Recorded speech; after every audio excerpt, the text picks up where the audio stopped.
Today on CityCast Pittsburgh, it's the Friday News Roundup. I'm with CityCast Elizabeth Kama and Brian Conway from the Pittsburgh Independent talking about lemon blend, the county jail, and affordable housing.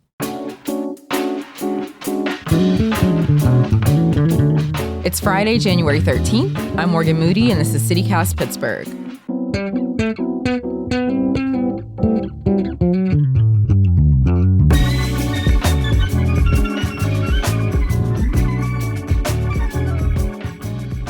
Okay, I'm here with CityCast producer Elizabeth Kama. Hello. Hello. And our special guest, Brian Conway from the Pittsburgh Independent. Hi, Brian. Hey, Morgan. Thanks for having me. Yeah, very excited. So, okay, you've become the city's official lemon blend correspondent. I hope you're okay taking on that role. It's the role I've always wanted. Okay, great. What for people that don't know, I feel like it's one of those things that you know it when you see it, but like maybe the name brand you might miss. But what is lemon blend, and when's the first time that you tried it?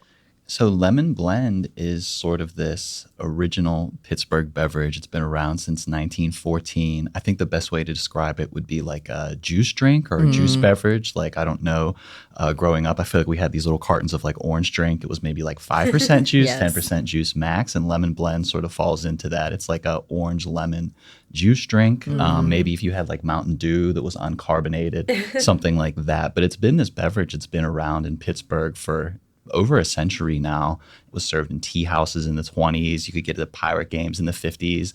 And it was this beverage that people drank with some nostalgia, and they had some love for it up until recent years. Mostly, I feel like what I do remember from it, if I don't remember ever buying it, I know it was provided for me in some school, some camp, something. But I always remember the font, like the letters and like the little iciness on the. I'm shivering, you can't see it, but like the little iciness on the B and the L, like it's the little ice chips at the bottom. So it got its start like over 100 years ago. What happened? Well, first of all, I'll say that the snowcap lettering on the Lemon Blend logo is the first thing that came to my mind, too, when it was first reacquainted to me a couple months ago. I could close my eyes and picture that snowcap double N blend on the label. So, yeah. That's how you knew your thirst was about to be quenched, just from like the Good font. graphic design. Yeah. Exactly. So yeah, lemon blend, how did I get on this whole topic? And I talk about it in the story that ran in the Pittsburgh Independent in early December. It all started in the group chat. I had a friend who had sent a message out. I guess he had been looking to buy some lemon blend concentrate. You know, I grew up in the Mon Valley. Lemon blend was especially popular in the Mon Valley. There were some Post-Gazette news articles that said like former mill towns like Homestead, maybe McKeesport, they were sort of the last bastion of lemon blend. Yeah. And so those of us who grew up in that area still had a special fondness and nostalgia for it. And my friend had reached out to me and through the group chat and said, hey, you know, I tried to get some at Duffy's and I couldn't get it anymore. What's going on? And that's what sort of took me down this rabbit hole of what happened to lemon blend. Wow. Yeah, and for those of our listeners who may not actually know the tragic fate of lemon blend, what happened? So long story short, the owners of Lemon Blend, Burns and Kiefer, decided that the juice wasn't worth the squeeze. And I'm so mad at myself because I came up with that line like 2 hours after my story published. That's and okay. I was like, that would have been perfect for the article. But you know what, though? It's better. It's better here because you voiced it. It's trademarked. People know now. Yeah. Definitely. I get royalties now whenever anyone says that. Yeah. But essentially, this is a commercial bakery that owned the recipe. They acquired it, I believe, from Heinz back in the 70s. And, you know, they primarily made baked goods. And they decided that the effort to go into making this product that wasn't such a hit with younger generations just wasn't worth the cost anymore.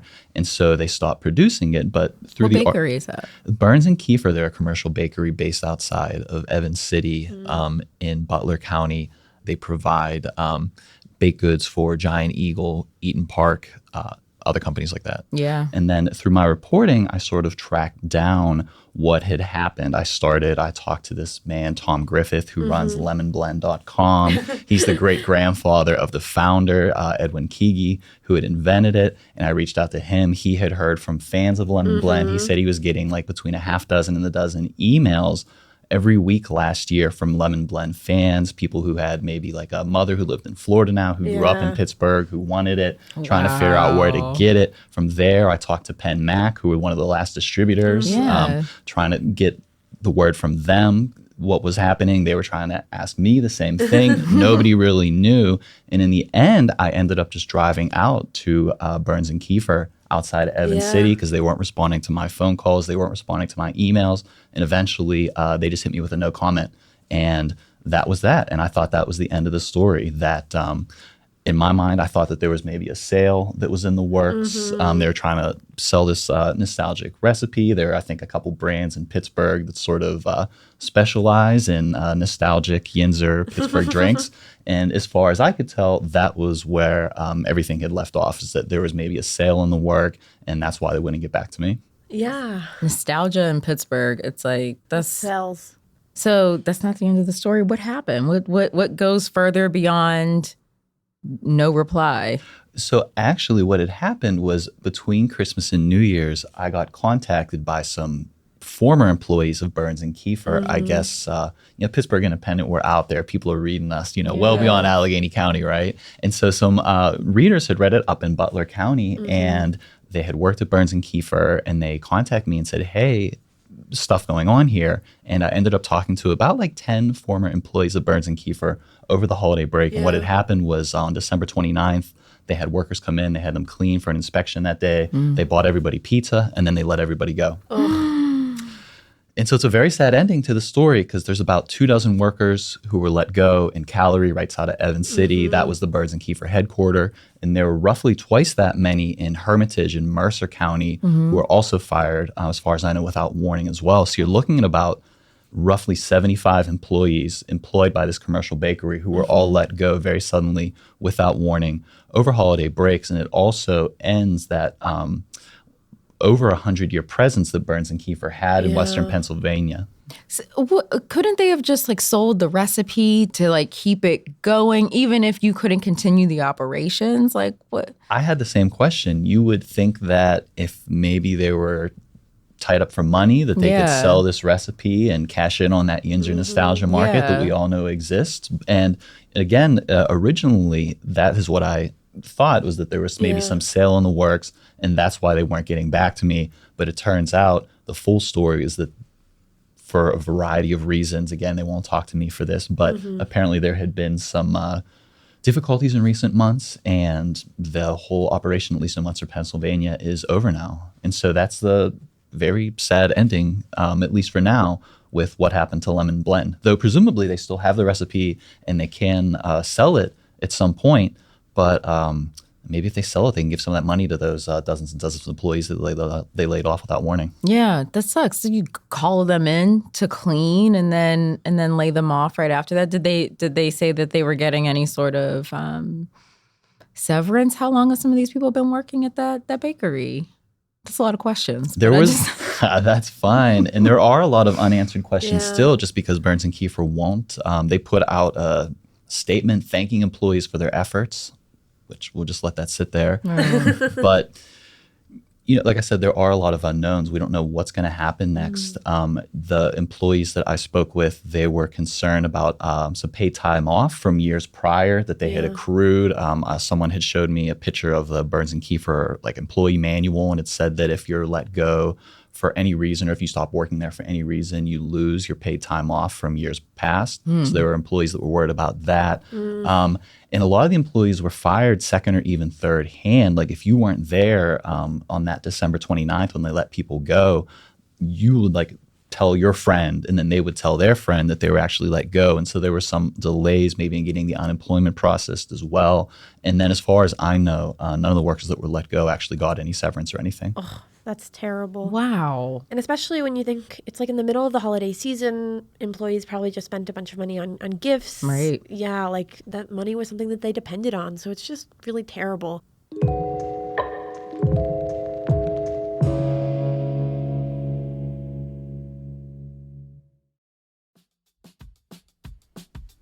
It's the start of a new year, and one goal you might be considering is buying your first home. 2022 was a very difficult year to buy a home, but 2023, I'm telling you, it's It's the year of the first-time home buyer. If you haven't listened to the How to Buy a Home podcast, now is the perfect time. Host David Sidoni is an industry expert who has helped thousands all over North America buy their first home, and I know he can help you too. David can guide you through next steps that are right for you, whether you're planning to buy a home now or 5 years from now. He can even connect you with a great realtor in your town that works with first-time home buyers and actually cares about you. Plus, he just released a first-time home buyer starter kit at howtobuyahome.com. It's a free resource thousands of people have already taken advantage of with all the knowledge you need to buy your first home. Start planning today at howtobuyahome.com and make this the last year that you rent. Find How to Buy a Home on YouTube and wherever you listen to podcasts. From another place with poor work conditions and just poor conditions in general, the Allegheny County Jail, the accommodations there, have never been comfortable. I don't think they're meant to be, but they're not even up to humane conditions. The people incarcerated there have spoken out about the conditions in the jail, the food not being edible, food being cold by the time it got to them. They talked about also mouse droppings and just terrible things being found in their food. The temperature inside the jail, some of them said they could see their breath. And then obviously issues with intake and getting medical assistance inside the jail. Some members from the County Jail Oversight Board visited the jail back in October and November. It was like a pop-up, unexpected visit. The board is there to make sure that the conditions in the jail are humane and the people being housed there are being treated the same way. It's not happening. Yeah. What they found, when they went to the county jail, was, what incarcerated people have been saying. Terry Klein, who's on the oversight board, and County Controller Corey O'Connor toured the kitchen, medical, and mental areas and intake and booking. The big issue that they found in their report was wait times for intake were so long. It could be up to 5 days. And the lack of mental and medical health staff was just also a big concern that they found in this report. Yeah. O'Connor and Klein, they spoke with incarcerated people. They spoke with juveniles who were there and staff at the county jail. They were told that there's 149 people waiting to see a psychiatrist, and that the wait time could be up to 71 days. Staff said, aligning with the, there not being enough staff, they said there's a high turnover rate and, there's management issues. And naturally, when there's a high turnover rate and management issues, it's poor working conditions. This is a very interesting story, the way all of this is coming together. And I do want to thank WESA for their reporting on this. They have been fueling me continuing to follow this story. I've been following this, along the way for a while. County Councilwoman Bethany Hallam is on the board as well. She's been very outspoken about mental health care inside the jail, saying that the conditions could be a violation of the Americans with Disabilities Act. At the Jail Oversight Board meeting earlier this month, Hallam asked about the correctional officer, which if you're not familiar with this, there's a correctional officer, former correctional officer from the Allegheny County Jail who's facing charges. He's accused of bringing in and selling drugs at the jail. At the meeting, Hallam kept asking the county jail warden, Orlando Harper, about those charges, about the investigation into the officer. Hallam kept pressing for more answers. And then Common Pleas Judge Elliot Housey, who also chairs the oversight board, stepped in, and that's when things got a little hairy. I haven't been able to find the exact word, but allegedly Hallam called him something under his breath. Do you know what is it? Am I allowed to say prick on CityCast? Damn right. All right. I heard that the word that she had used was prick, and I have to be critical of Councilwoman Hallam here. I think she missed a great opportunity to call this judge a jagoff instead of the word that she used. I think that if she would have called him a jagoff, they may have been commending her at this next county council meeting instead of censuring her. Yes. You got to use the Pittsburgh language, and then you don't get the censured. Everyone approves. Yeah, Hallam's Republican counterpart, Sam DeMarco, actually brought that motion to council to censure her. I should mention that the people that were in favor of it Hallam's also had like some beef with like in the past. So it's not very surprising. The rest of council did oppose the effort. They voted it down 9 votes to 6. Also mostly because it came very last minute. And I think the problem with this is that this one particular incident, this one crude word that she used, is taking away from all the issues that came out at this jail oversight board meeting. There was questions about strip searches and how they strip search juvenile inmates. Apparently strip search juvenile inmates the same as they do adult inmates. And so all these like very concerning questions have continue to come out at these regular jail oversight board meetings. And unfortunately, it's been overshadowed. I will use this opportunity to plug some reporting that's coming up in the Pittsburgh Independent.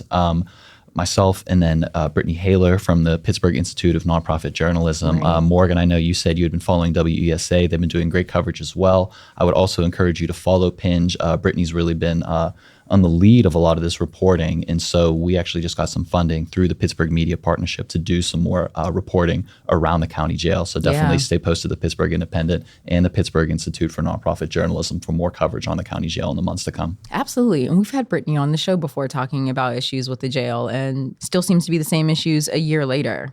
But another person, another official who has been deflecting questions about the jail, Allegheny County Executive Rich Fitzgerald. And again, WESA, thank you for your reporting on this.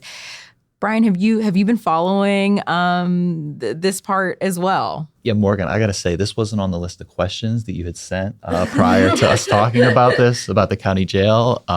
No, you talk about personnel issues, and there's one extremely conspicuous absence at these jail oversight board meetings, and that is the county executive, Rich Fitzgerald, who, as I understand it, is statutorily mandated to be at these meetings. And as far as I know, he hasn't been to any in his 11, 12 years in office so far. And so to your point earlier, he was on an interview with WESA and he was asked about the county jail, and he pushed back and basically said, this wasn't on the list of questions. This wasn't the stuff that we were going to talk about. And it's kind of an audacious thing for him to say in his purview as county executive, as the individual who has ultimate oversight of the county jail. I mean, I believe there have been 17 deaths at the county jail since COVID started. I think there was like 5 or 6 individuals who had died last year. And so all these different points that you had raised about the food, about the clothing, all the mental health treatment, all these different things with the juveniles. Right. It's been a terrible situation. And I don't know if he's trying to run out the clock on this or deflect it to other individuals or what it is, but there seems to be an absence of leadership in that regard when it comes to the county executive. Speaking of public officials, did you see that Mayor Ed Gainey has kept with his campaign promise of investing in affordable housing?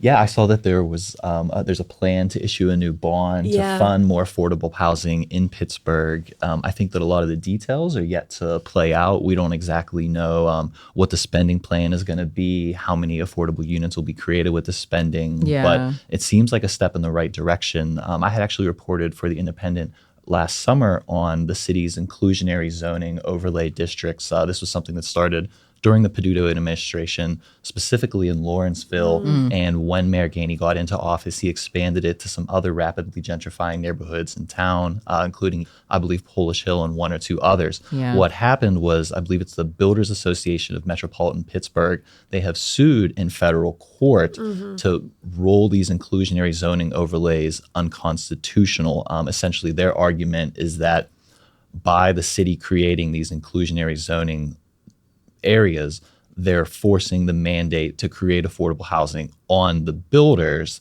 and they're saying that's unconstitutional. And so this is a lawsuit that people should keep an eye on if they're able to, because they've done this lawsuit in federal courts. And what they're basically trying to do is say, or get a judge to rule that these inclusionary zoning overlays are unconstitutional. It's unconstitutional to force developers anywhere in the country to pay for affordable housing. And so Pittsburgh in the coming months and maybe years is really sort of the epicenter of a lot of this affordable housing measures that are going through. We actually did an episode over the summer about inclusionary zoning in Lawrenceville with Lawrenceville United about keeping that area affordable. We'll drop a link to that episode in our show notes. But how how do the bonds even work? Like, I don't understand. They have this money for it, but it's kind of like, are they building the house? How does this work? Yeah, so the $2.5 million will allow the city and the Urban Redevelopment Authority to issue bonds,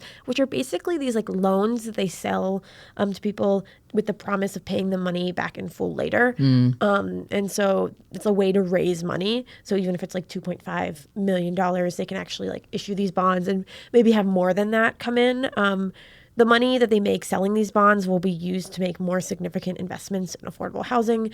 Like Brian said, that sort of like what that means is also really sticky and up in the air. And we don't really know like kind of what that means for what that money that they do make So the will be city used for. So the city and the URA are issuing these bonds with this annual $2.5 million in the budget. But when do they have to pay the bonds back? Yeah, I mean, so the plan is to pay back the bonds in 30 years, which hopefully gives them some time to pay it back and allows them to raise enough money, like in the meantime, to make more expensive contributions to fighting the housing crisis we're having in Pittsburgh, the affordable housing crisis we're having in Pittsburgh. They've said that, the deputy mayor has said to WESA that they don't know exactly how much money they're going to make selling these bonds, but it's in the range of tens of millions of dollars. So hopefully this could, go to addressing some of the needs we have here around affordable housing. I mean, I keep on going back to this conversation we had with Jordana Rosenfeld, a Pittsburgh City paper reporter a few Friday News Roundups ago, about unhoused folks and about the fact that we have shelters, but we don't have enough. And in those shelters, we don't have enough beds. And there's so many people who are just out in the cold. And yeah, I feel like that's like a part of this conversation as well that we should be having. I feel like I'm seeing, affordable housing, especially downtown, dwindling if things like accidents, fires, floods have happened in these buildings. I've seen a lot of them get replaced with Airbnbs rather than bringing those people back into the places that they called home at one point. Yeah, I mean, I just saw on WSA today that fire in the building we talked about it a few. The Roosevelt. Yeah, a few Friday News Roundups ago.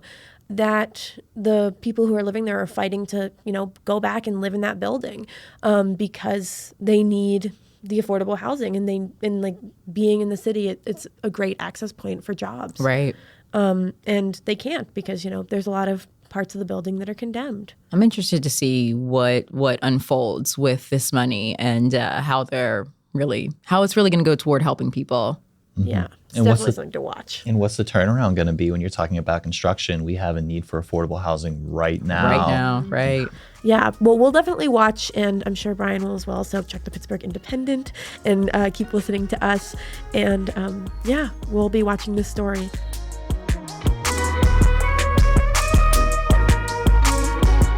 That's all for today here on CityCast Pittsburgh. Happy Friday the 13th if you're into that sort of spooky, unlucky day. Our team this week includes Elizabeth Kama, Mallory Falk, Francesca DeBecco, and me, Morgan Moody. Music is by Benji, and we'll be back on Monday with more news from around the city, so we'll see you then.